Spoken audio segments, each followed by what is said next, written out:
Good morning guys. Good morning. So, ayun na nga guys.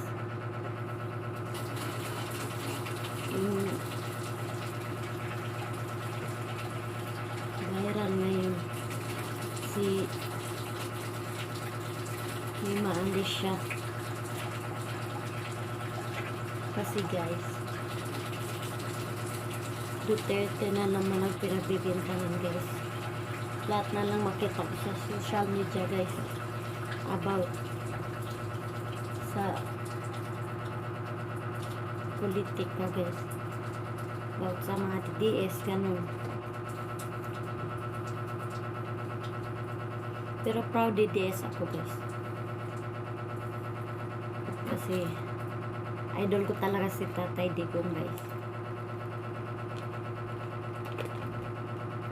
Noon guys, nakakalabas pa ako ng bahay na mag-isa. Kahit gabing-gabi na guys, nakakalabas ako ng bahay. Nung kapanahonan pa ni Tatay Digong guys. Ngayon guys, natatakot na ako mag-isa guys sa labas, lalo na pag gabi na. Kasi nakakatakot na guys ngayon ng panahon na yun.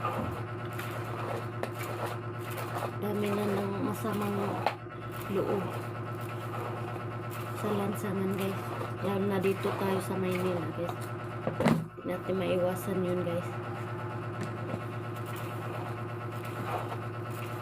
Kaya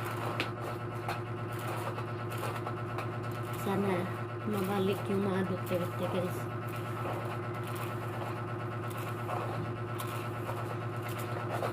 Kahit hindi man si Tatay Digong yung makabalik maging presidente guys, kahit si Inday Sara na lang guys maging presidente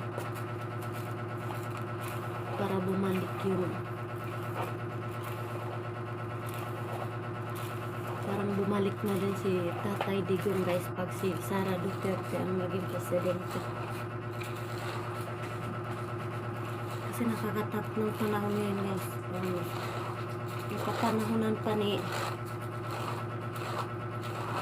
Tatay Digong guys, nakakalabas pa ako kahit daling araw guys, kahit nasa lansangan pa ako guys. Gala dito guys, gala dun. Ngayon natatakot na ako guys, hindi na ako lumalabas ng bahay pag gabi na guys, hindi na ako gumagala guys. Kahit kasama ko pa yung asawa ko guys, kami gumagala sa kami. Kasi nakakatakot ang panahon ngayon guys.